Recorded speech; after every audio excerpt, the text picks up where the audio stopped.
বাটাম ফাটা করবে আল্লাহ। মরে দেখেন, কবরে যান, বাটাম ফাটা করার জন্য আল্লাহ তাআলা প্রস্তুত আছেন, ফেরেশতাদেরকে রেডি করে রেখেছেন, আপনাকে বাটাম ফাটা করবে। মরে দেখেন। ইহুদিরা যখন রাস্তায় উঠতো, রাস্তায় উঠে যখন একটা পাথর বা পাতা পড়ে থাকতো, তখন ইহুদিরা বলতো এই রাস্তা দিয়ে মুসলমান হাঁটেনি, মুসলিম যদি হাঁটতো তাহলে রাস্তায় পাতা পড়ে থাকতো না, রাস্তায় পাতা পড়ে থাকতো না। আপনাদের এই আলমপুর রাস্তা দিয়ে হেঁটে যান, গ্রামের রাস্তা দিয়ে দেখবেন মুসলমানের বাচ্চা, ওরা মুসলমান, অথচ তাদের ছাগল গরু সবই রাস্তায় আছে। মনে হচ্ছে যেন ওর বাপের রাস্তা, রাস্তার উপরে ছাগল তুলেছে। হাজারো মানুষ ওই জায়গাতে অ্যাক্সিডেন্ট করছে, হাজারো মানুষ ওই জায়গায় পড়ে যাচ্ছে, রাস্তা থেকে জ্যাম লাগিয়ে রেখেছে, রাস্তাকে অবরোধ করে রেখেছে। বলেন ওই ইহুদি ও খ্রিস্টান ও মুসলমান, মুসলমানের আদর্শ হলো রাস্তাতে যদি কষ্টদায়ক বস্তু থাকে সরিয়ে দেয়, রাস্তাতে যদি কষ্টদায়ক বস্তু থাকে ওটাকে সরিয়ে দেবে মুসলমান। মুসলমান যে হবে রাস্তায় জ্যাম লাগাতে পারে না, মুসলমান যে হবে রাস্তায় গরু পুষতে পারে না, মুসলমান যে হবে সরিষা রাস্তায় মেলতে পারে না, মুসলমান যে হবে অন্যকে কষ্ট দিতে পারে না।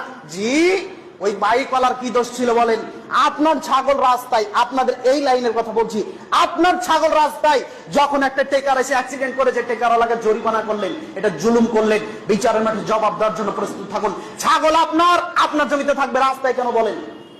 রাস্তায় কেন থাকবে? আপনি মুসলমান, 24 ঘন্টার মধ্যে ছাগল রাস্তা থেকে নামাতে হবে বাড়িতে, 24 ঘন্টার মধ্যে ওই যে রাস্তার উপরে গরু আছে, গরু বাড়িতে পুষতে হবে, 24 ঘন্টার মধ্যে সরিষা মারার জন্য একটা খোলান বা জায়গা তৈরি করতে হবে, রাস্তায় মেলে দিতে পারেন না।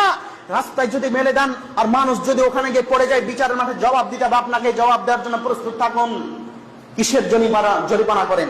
কিসের জরিমানা করবেন? আপনি যদি জরিমানা করেন তাহলে আপনি একজন অত্যাচারী মানুষ। ছাগল অ্যাক্সিডেন্ট হয়েছে, মারা গেছে, তাকদিরে ছিল, ইন্না লিল্লাহি ওয়া ইন্না ইলাইহি রাজিউন। আচ্ছা মেনে নিলাম, হয়েছে হয়েছে, যান। এই কথা যেদিন বলতে পারবেন সেই দিন আপনি মুমিন।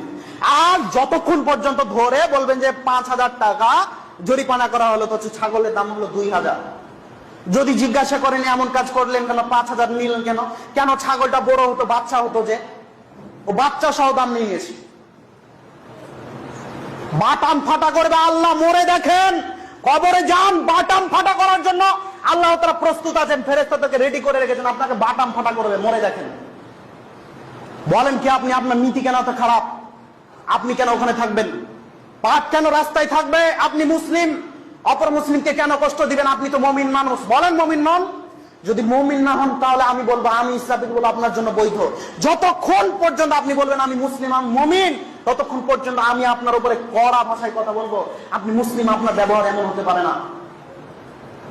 ইহুদি খ্রিস্টান মনে করতো রাস্তা দিয়ে যাচ্ছি, পাতা পড়ে আছে, পাথর পড়ে আছে, মুসলিম হাঁটেনি, তাই পড়ে আছে।